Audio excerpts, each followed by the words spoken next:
This presentation came about because I started talking to some of our club members about color, and in particular taking a look at and comparing shades of stamps, some which are much more valuable than others. This can be a very technical talk, but I decided to turn this into one that was rather non-technical. As you'll see from my first slide here, again, you can take a scientific approach to this, discussing colorimetry and a whole bunch of other scientific items, and mumbo jumbo to a lot of folks. I actually took a college course on colorimetry, but we won't get into the scientific end of things here. I made a presentation which I think is going to be relatable to everybody to help everyone understand a little bit about color, and in particular how color deals with stamps and philately.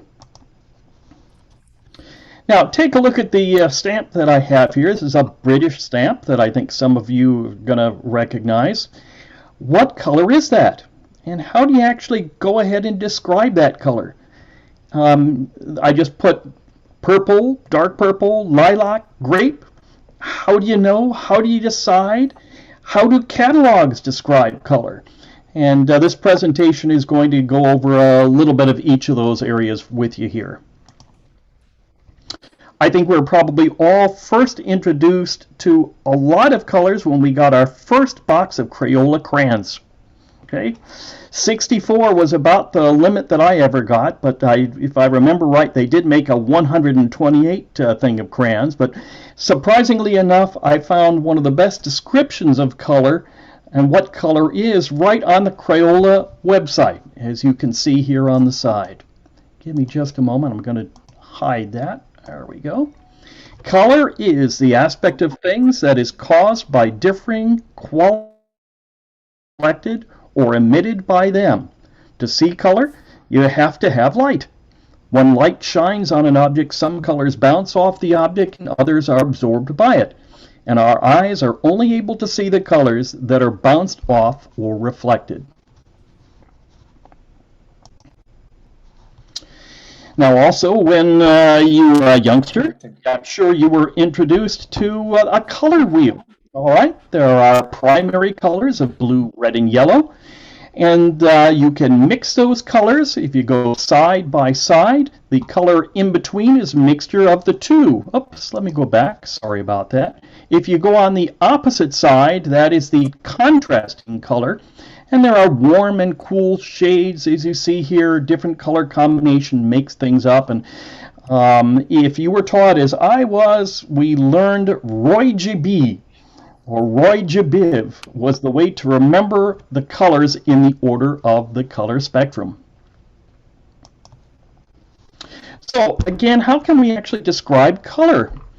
And when you think about it, I think probably the first people to describe color, they were describing things that were around them, things especially that were in nature.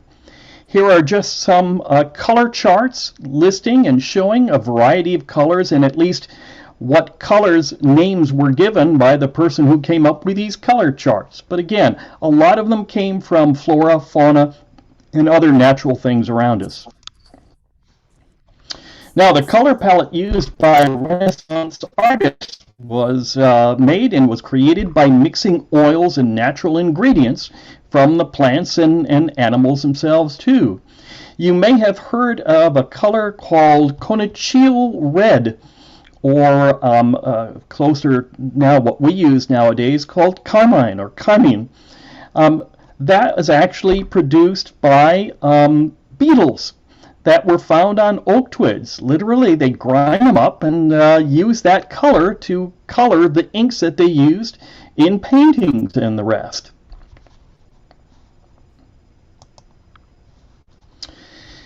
So an effort started around the early 1800s to try to standardize colors and come up with a color scheme that people can recognize and use in one discipline and another. And this particular color scheme was developed by a German mineralogist named Abraham Gottlieb, and he wrote Werner's Nomenclature of Colors. It was updated in 1814, as you see, and by a painter who actually added color swatches using the specs and descriptions that Mr. Gottlob had given to them.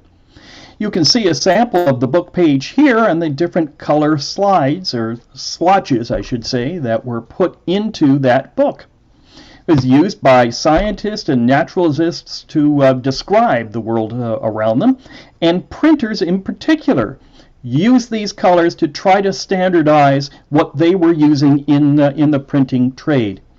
Interestingly enough, another member of the Stamp Club, who was a mineralogist, I happen to mention and reference this gentleman's name and say, oh yes, this guy, Abraham Gottlieb, is very, very well known to mineralogists in historical terms. So, well, this book and these color tiles were actually used by a lot of people, a lot of disciplines, as I mentioned, including Charles Darwin, who used a second edition copy of this book and the color swatches there to help describe what he was seeing around him on his famous expeditions. And some of these very same colors and names found their way into stamp printing vernacular. You can see here some samples of color swatches 85, 86, and 87, the names that they gave to them, and some other additional descriptions of that particular color. Okay, so back on to stamps. I'm sure everybody recognizes these two, the first postage stamps from 1840. All right, the big effort at the time was to come up with a design to be used for the first postage stamps. Some attention was given to the colors that were used once they were actually printed. Of course, first is the penny black, the 1 penny famous stamp, and then the 2 pence blue. Those darker colors were used primarily to highlight the designs of the stamps themselves and also give them some contrast to the presumably white colored envelopes that would be used, that they would be actually used on. By the way, I'll also reference at this point throughout the presentation, you're going to see a number of links. You're welcome to go at the end at your leisure and take a look at this presentation online. Click on the links and learn more about each of these subjects as you see them throughout. Well, okay, let's jump ahead maybe about a month after the first stamps were issued in May of 1840, and there was a little bit of a problem. Some very smart people found a way to go ahead and remove the color cancellations on the stamps and reuse the stamps, of course, to avoid paying the penny or 2 penny postage on the letters. Powder of creosote was actually used to remove the red ink cancellation on there. So then they said, okay, well, let's try something else. Let's go ahead and try a black ink formula. Again, that was tried. There was another way that these smart folks figured out to literally remove that ink. So, all right, decision was made by Rowland Hill that, well, let's figure out the best way to obliterate and cancel the stamps and also take a look at the colors of the stamps themselves and see what he can come up with. He thought originally that a lighter color for the stamps might work well with that darker colored ink.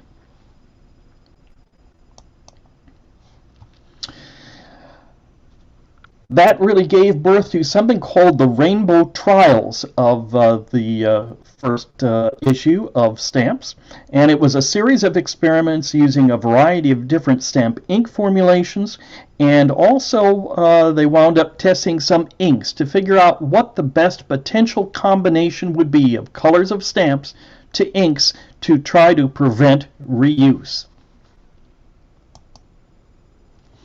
The eventual winner of that trial was this stamp, which is called a penny red. It was also a 1 penny or 1 pence stamp, and the initial printing of those stamps came from the same original 7 penny black plates, numbers as you see presented here.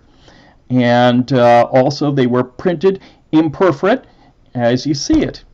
Now, what shade of red would you feel that that is? They're called penny reds, but a lot of people call them a little different color name. We'll get into that in a minute. Ken, what color is that? These were printed by the printing firm of Perkins, Bacon and Company, and it was first called, that color shade was called pink by them. Then they named it rose pink because it was made from a rose pink, a prussiate of potash, cochineal, carbonate of potash, and oil. That was the combination of inks to make that particular shade. It turned out that the name that stuck with that stamp is called a reddish brown shade, but the name again, penny red, kind of stuck, and that's how we refer to those stamps to this day, penny reds. Now, we stamp collectors really do pay attention to colors and shades, and as I mentioned earlier, shades can greatly determine a potential price, especially of some earlier issues, some later issues as well too, but several things and several factors can go ahead and affect color shades. It can be the inks and oils that are used from different sources. A wrong ink formulation might have been put into the mix accidentally. The absorbency of the paper itself can affect the shade of the stamp in the end product. The viscosity, or how thick or how thin that ink is when it's applied, can affect its shade. The temperature and humidity of the printing room can have an effect on the final shade. Oxidation of ink over time is probably the most common that we are familiar with. As you see here is an example of an oxidized red stamp, or excuse me, orange-ish stamp that oxidizes and turns a different shade of orange, or in some cases turns kind of a blackish color. And then also, of course, you can go ahead and chemically alter a particular stamp after printing, not necessarily for a good reason offhand. So put yourself in the shoes of a stamp printer, and what would be the best way to go ahead to show and display your work in the variety of colors and types of combinations of inks that you have to show prospects of what you can do and what colors they can be? Well, they actually decided to create things that are called nowadays sample books of dummy stamps. They created stamps that look like postage stamps but really aren't, just to show off their prowess as far as design and their capabilities, and then put different color combinations in there too to show a potential client, again, just samples of their work. This was especially done from the major printing firms in Britain and also U.S. printing firms as well too. Here is a sample book from the American Banknote Company. This was actually, as you see here, a color chart showing the same stamps, same engravings and the rest, but in different colors. Here's one by a printing firm in Great Britain, Bradbury Wilkinson. Thomas de la Rue, another Great Britain stamp printer. These are some sample pages of books that they put together. And you're probably familiar with these, still being used today, the Machen stamps of Great Britain. These are fairly modern samples of them, because Thomas de la Rue, the printer, was taking over a production contract. Different printers in Great Britain were chosen to print the particular stamps, and these samples were used again to kind of standardize the old printer and the new printer as far as the range of colors that they decided to pick or potentially will use in a future issue. Here is a sample book from Harrison & Son from Great Britain, and 20 different varieties of cards were in each of the packets, each side, as you see them here. And here are the actual pages, And they also developed a color wheel to show the variety of colors that they had, all of the same design, here being a boat. So, again, getting back to what we do with color. How do stamp catalog publishers determine a stamp's color for their listings? And how do you tell what color your stamp is that you're taking a look? It sounds like simple questions, but really there are no easy answers to this. Here are some pages from a very early issue of Stanley Gibbons' stamp catalog from 1874, describing their listing of worldwide issues and their denominations, colors, and pricing. If you take a look, this is the blow-up of the part of the page here. Great Britain, if you look at the colors of the stamp descriptions that they use, they're rather basic. Black, red-brown, that's that penny red that we had talked about, black and blue, pretty obvious colors and pretty basic as well too, but things got a little more complicated as the years went on. Color names for stamps and shades became more descriptive, especially when trying to identify and compare an inexpensive value stamp to one that's more pricey overall. Stanley Gibbons, probably again the leader of stamp collecting of the era back at the late 1800s or so, published a book, a dictionary, in 1899, as a listing naming some 200 colors, and they reproduced 56 color images to correlate with the catalog listings. To the best of my knowledge, this is the earliest attempt at trying to describe color and depict color for philatelists. This publication underwent 2 different revisions back in 1908 and in 1913. And here are some pages from that very first color dictionary. They kind of had their own color chart, as you see here, with brown and I guess it's slate here, and then a variety of the different colors and how they named shades going around that, similar to the color wheel that we took a look at the very start of the presentation. And here's how they depicted the colors themselves on various pages. You can see the various shades here, how they decided to name them, and an attempt for, again, correlation between the colors of the stamps that you have and how they describe the stamps in their catalogs. Stanley Gibbons teamed up with 2 stamp printers and produced a later guide in the 1920s. Perkins, Bacon and Company, we had mentioned them a little earlier in the presentation here. They actually printed 100 different color reference labels that were on the booklet. And in putting this booklet and the labels together, they found that it was quite labor intensive to try to stick the labels on each little square for this booklet.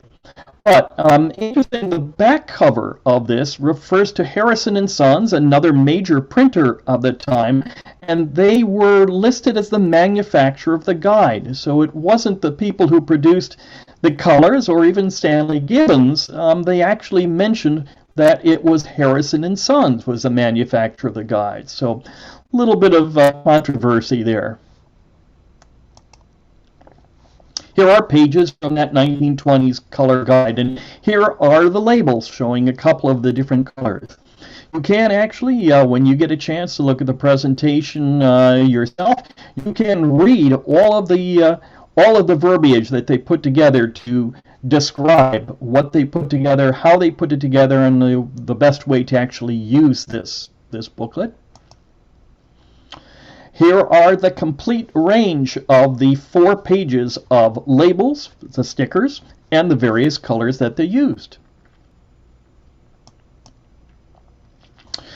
Gibbons came out with another guide in 1960. They listed 75 of the most useful colors for stamp descriptions, again using little color swatches to represent those. They had another publication a few years later, raised that up to 100 different color tiles. And Gibbons has even today come out with more recent versions of their stamp color guide.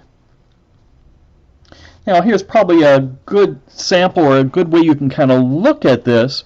Here in the lower right hand corner, here are a couple different shades in their color guides, and here they're actually trying to compare a stamp color to the color in the guide.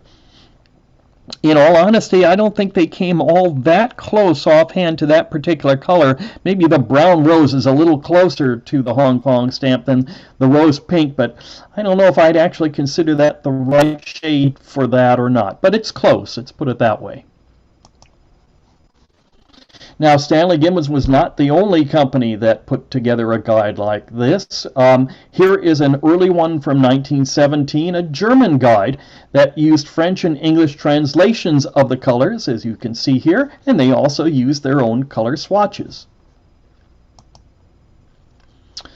Now, Amos Publishing, they're the parent company of both Scott Publishing Company and Lin's, put out their own color guide in 2005 called the Specialized Color Guides for United States Stamps. And they use something called the Munsell Color System chips, covering 4 early definitive issues. This is just their way of standardizing colors. So they use, again, that thing called the Munsell guide.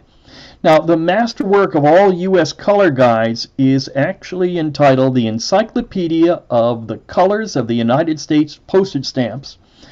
It's 5 volumes. 4 of them are presented here. 5 volumes actually in 4 binders. You see the 4 binders there, covering early U.S. stamps from 1847 to 1918, with listing color shades for just about all the issues there.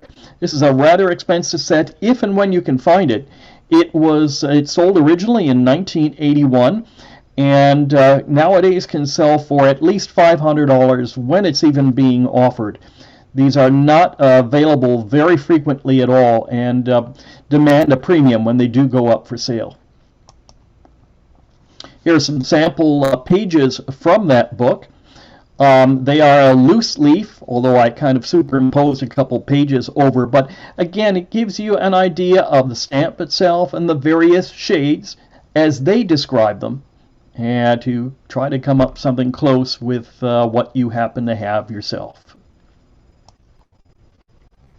The German publisher, Michel, has their own color guide, and here they went all out and have 600 different shades that they used along with their worldwide catalogs.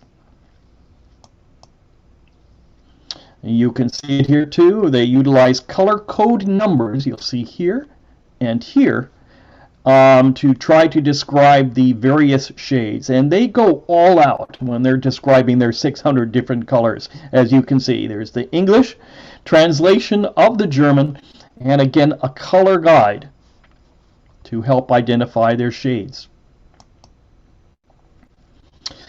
Now, stamp catalog color listings definitely start going on the deep end when various shades and specialty catalogs come out. Again, describing more and more different shades.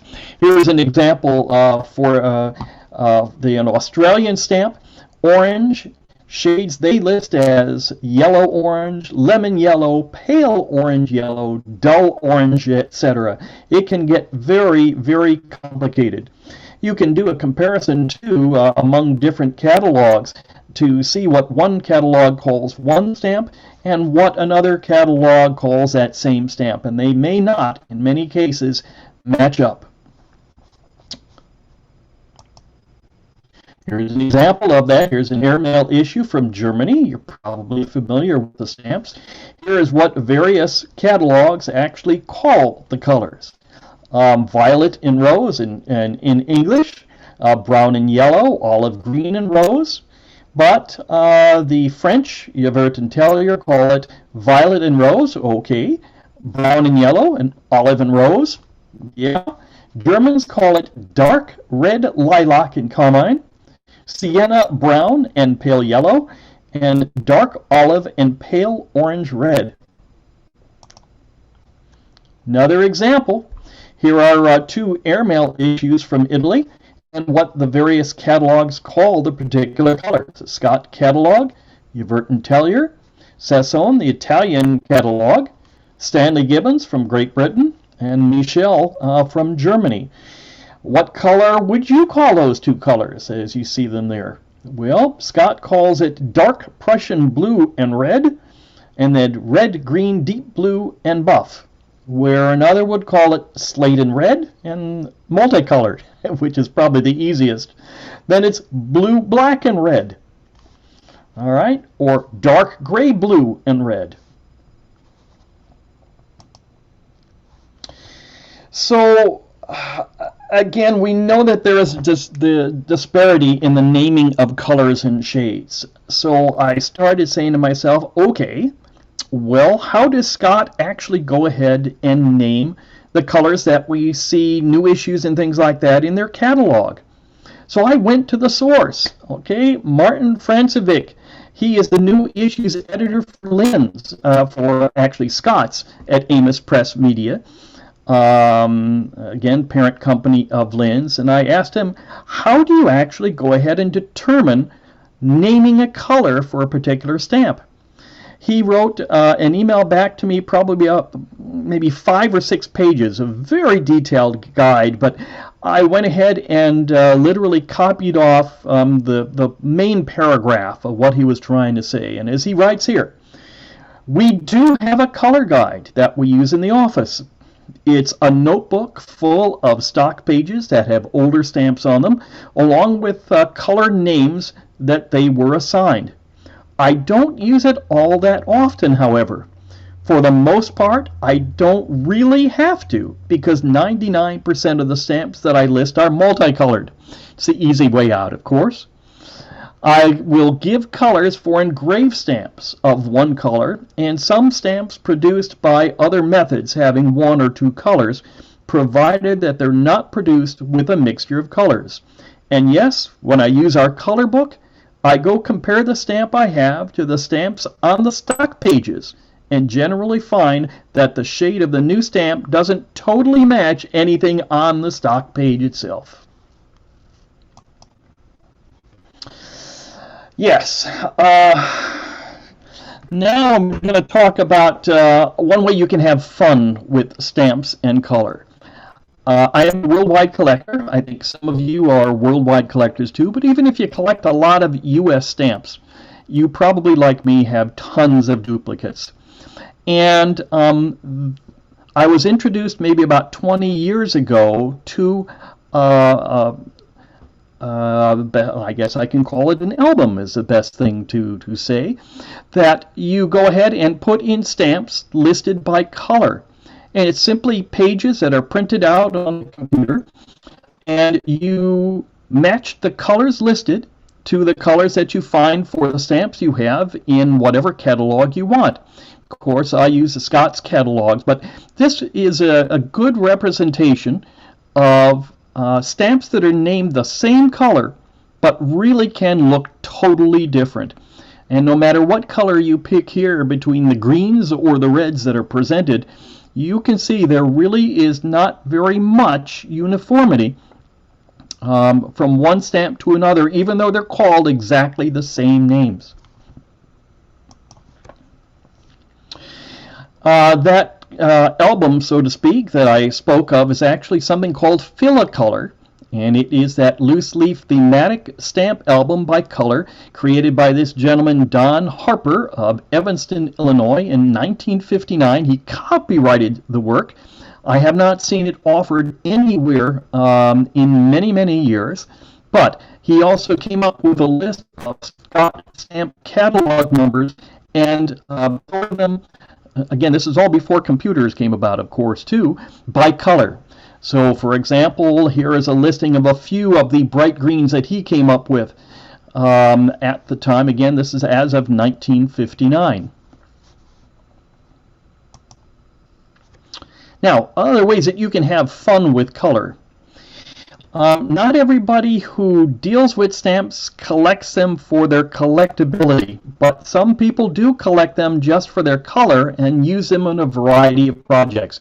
Here's a couple fun ways that people across the world have gone ahead and used stamp duplicates based on their color. And again, you can go anytime and take a look at the various sites themselves by clicking on the links when you get a chance to take a look at this on your own.